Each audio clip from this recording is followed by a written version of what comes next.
They told you to wait. Wait for the right time. Wait until the fear goes away. Wait until the path is clear, the signs are obvious, the doors are open. Wait for someone to lead you. Wait for someone to save you. But freedom has never waited for anyone.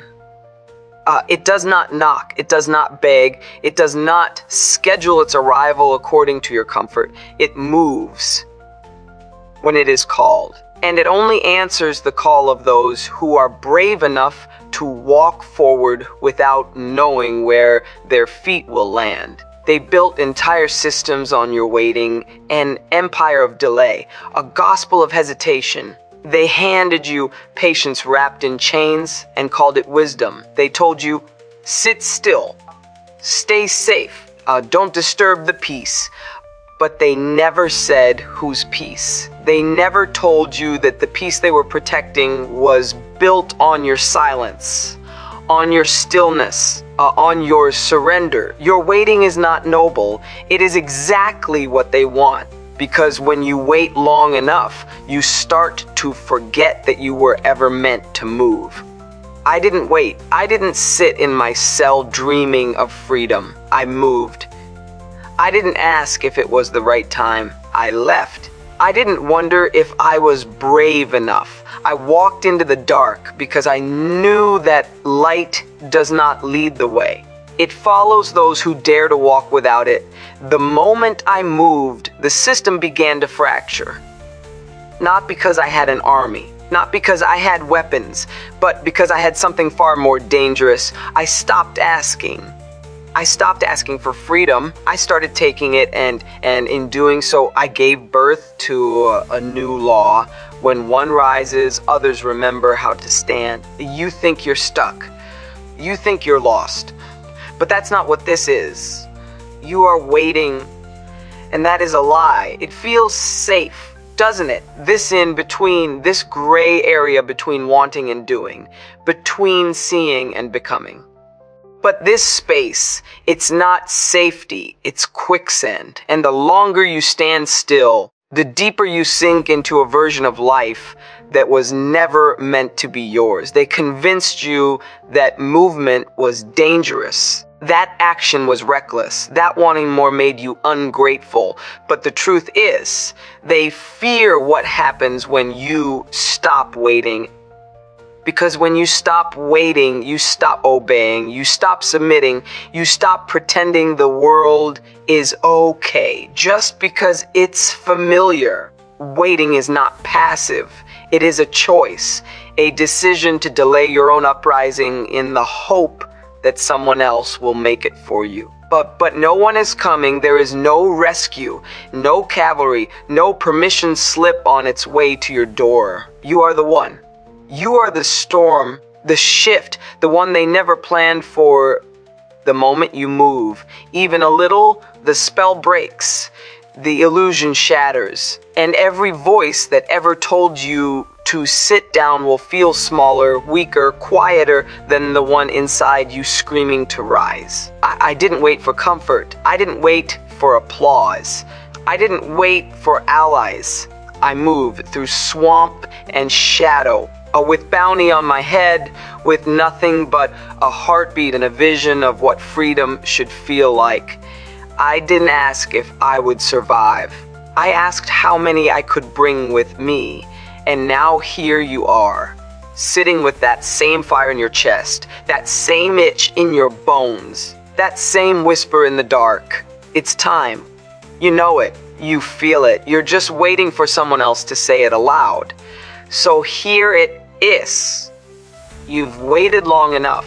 The world does not need another obedient soul. It needs a spark, a rupture, a reminder it needs you. So stop waiting, stop apologizing, stop asking, and rise, walk, run, move toward the life that's been calling you while you've been sitting at the feet of fear pretending to pray.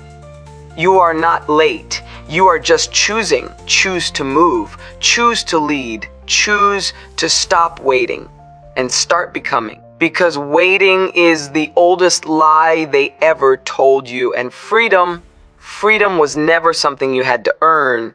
It was something you had to claim, and you claim it not by waiting, but by walking.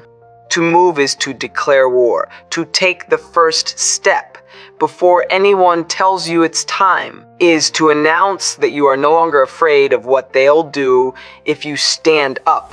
That is defiance. Not shouting in the streets, not raising fists for show, but rising when it would be easier to disappear, walking when your legs still shake, leaving when comfort begs you to stay. The first step, that's when you become dangerous. They will not tell you this, but the first step is the most violent act a free person can make, because it breaks the script. It defies the design. It makes them look at you not as a number, not as a body, not as a name in their ledger, but as a threat. Because now you're unpredictable, now you're moving, now you're free in your mind. And there is nothing more terrifying to a system built on obedience than someone who has stopped asking how high to jump. They want your strength to stay dormant, your gifts to stay hidden, your fire to stay bottled, beneath fear, beneath distraction, beneath approval. Because the first time you step beyond that line, the first time you disobey their definition of good, they will try to remind you of your place. They will mock you. They will isolate you. They will threaten you with shame, with failure, with exile. They will tell you, turn back. They will whisper, who do you think you are? They will ask, what makes you so special? And your answer will be this: I'm not special, I'm free. My first step was not quiet. It was not casual. It was not accepted by the world around me. It was rebellion, it was risk, punishable by death. But I walked anyway. And every step after that, every mile through the dark, every face I reached back for, every whisper that said, follow me instead of save me, was a sermon in motion, not a plea. A promise. I go first, so you can go too. Defiance isn't just a rejection of the chains. It's a refusal to hand them down. It's what happens when you say, this ends with me. When you stop passing along the lies. When you stop letting fear parent the next generation. When you stop repeating the stories that say, keep your head down. Don't dream too big. Don't get your hopes up. Because hopes are exactly what they're trying to kill. Because the first hope that grows into a step becomes a spark. And a spark can't be controlled. Your first act of defiance isn't in front of an audience. It happens when no one's watching.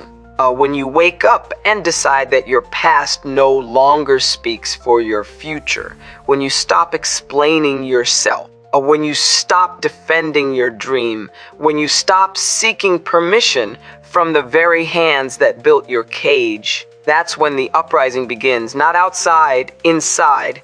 When the voice in your chest says, I am not staying here, even if I have to walk alone, and you will walk alone at first because most people are afraid of the first step, not the journey, the first step. Because it means you are now responsible. You are now a rebel. You are now someone who can't go back because you've seen too much to ever unsee it again. And that is liberation, not comfort, not applause. But clarity. You won't feel ready. You will shake. You will sweat. You will think of every reason to wait just one more day. But you already know what happens when you wait. You've lived it. You've worn the mask. You've felt the slow erosion of your power beneath every moment you chose silence instead of truth. No more delay, no more rehearsing your courage in the mirror, no more dying while pretending to be alive. This is the step. Right here, right now. It won't look like revolution at first. It'll look like a whisper, like a breath, like a single decision no one else understands. But history doesn't start with explosions. It starts with defiance. It starts with someone who dares to leave while everyone else is still debating. That someone is you. They don't tell you the truth about the road. They tell you freedom is light. That purpose is clarity. That once you decide to lead, everything will become easy, obvious, illuminated, but they are lying. The path is not lit. The path is dark. There are no signs, no applause, no promises of success. There is only one truth. You will walk alone. Before anyone follows, they will call you reckless. They will call you lost. They will say you've changed. And they'll be right. Because once you take that first step, you are no longer one of them. You have chosen to see.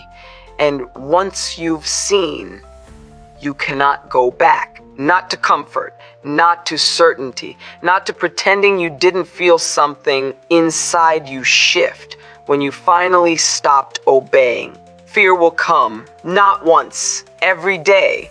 It will wait for you in the morning. It will follow you like a shadow. It will whisper at every turn, go back. You were safer before, but you weren't safe. You were small. You were surviving. And surviving is not living. You were waiting to die slower. I knew fear. I carried it like a second skin. Every night I walked. I didn't know if I'd make it to dawn, and yet I walked. I walked through thickets, through silence, through bloodhounds and bounty posters and betrayal. I walked because something inside me was louder than fear, a vision. Not of where I was, but where I refused to stay. Let them call you afraid. Because courage was never the absence of fear. Courage is the decision to keep walking.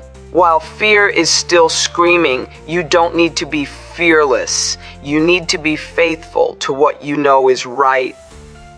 Even when you're walking blind, because you won't always know the way, but you will know the feeling of moving toward freedom. And it will be the most honest thing you've ever felt. They'll tell you to stop, that it's too hard, too lonely, too uncertain. They'll ask, what if it doesn't work? You answer, what if I stay and rot in a life that was never mine? The dark is where your character is born, where your voice finds its real tone, where your fire learns how to burn steady, not just bright. And you won't always have company. Freedom is not crowded at the start. It is not comfortable. It is not safe. But it is true, and in that truth, you will find everything they told you didn't exist. Peace that isn't purchased, strength that isn't borrowed, joy that isn't hollow. Every great rebel you've ever admired walked alone once. They were misunderstood, mocked, left behind, and still they walked. Because the darkness is not the enemy, it is the price, the toll you pay to leave the life you were told to settle for and step into the one you were born to build. So walk even when your voice shakes, walk even when no one claps, walk even when your knees feel like they'll buckle. Because freedom doesn't wait for the brave to feel ready, it waits for the willing to move anyway. And if you keep walking, you will look up one day and find that the darkness you feared was the same place your strength was forged. You were not built for comfort. You were built for courage. And courage doesn't show up when the path is clear. It shows up when the path disappears. And you keep walking anyway. There comes a moment in every revolution when you realize you're not just escaping for yourself. You're becoming the road.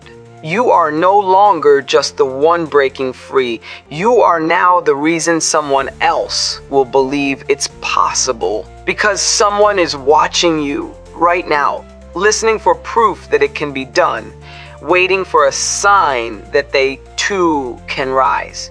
And when you move, they will hear it, they will feel it, and they will follow. I never went back to the chains, but I went back for the people. Again, and again, and again. Because freedom is not real until you've carried someone else through the fire. Because what is power if you're the only one who tastes it? What is leadership if no one rises with you? They will tell you to focus on yourself, to build quietly, to heal privately, to run and never look back. But rebels don't run alone. Rebels return, rebels guide, rebels become the very thing that saved them, because the greatest form of rebellion is becoming the road they said didn't exist. You don't need a title. You don't need permission. You don't need approval. You need to move and leave the door open behind you. You don't have to save everyone, but if you can light a torch in someone else's chest, because they saw you walk through hell and survive it, you've done enough. That is your legacy, not fame, not money, but freedom multiplied. You are not just escaping systems. You are dismantling them by your very motion. You are not just healing yourself. You are showing others how to become whole. You are not just breaking generational chains. You are refusing to hand them down. This is how revolutions begin, not in the crowds, in one soul who chooses to become the map for everyone who thought they were lost. They said there was no way out, so you became the exit.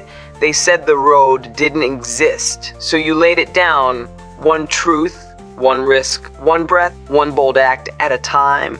And now they see it and they follow. You are no longer just one person seeking liberation. You are a system breaker, a torch carrier, a living declaration that freedom can't be bought, but it can be born through blood, through fire, through you.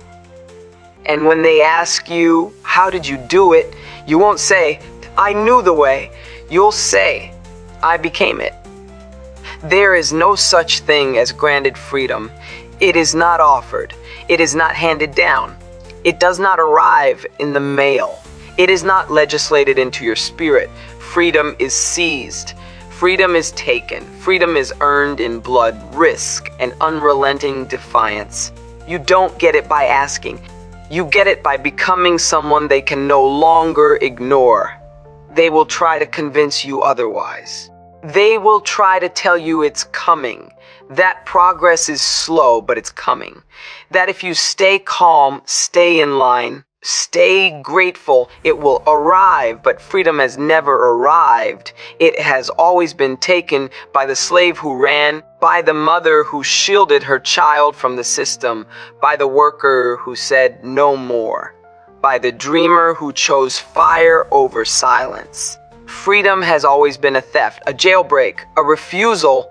They will not give you what threatens their power.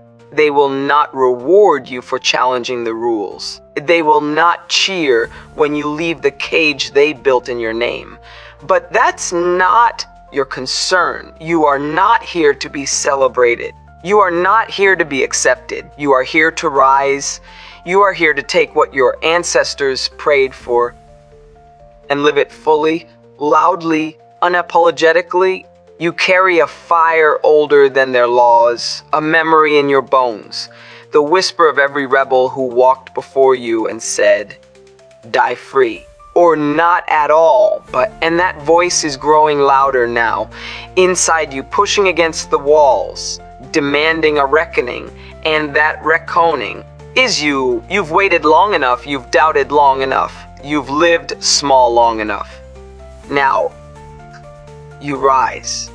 Not when you feel ready, not when they approve, not when it's safe. Now, break your silence, burn your apologies, throw off their definitions of who you're allowed to be. Because the truth is simple, they will never give it to you. So take it, take your voice, take your time, take your future, take your name, take your space, take your fire, take your freedom. Let them watch, let them tremble, let them fear the moment you stopped begging and started becoming. Because the world does not change. Because people learn to behave, it changes because someone like you decides to disobey. And once you rise, once you cross the line, once you take back the life they hoped you'd surrender, you do not go back. You do not kneel. You do not wait. You do not explain. You move. You lead. You become the revolution. You are not lost. You are not broken. You are not too late. You are fire. You are force. You are the one they feared would wake up. And now you have. So walk forward, head high, back unbent. Walk like me. Walk like every rebel who bled so you could breathe. Walk because freedom is not a wish. It is a weapon. And now it's yours. Take it, lead with it, and never give it back. If these words awaken something in you, you're not alone. This is just the beginning. Join the rebellion, subscribe to Rebel Chronicles, and rise with us.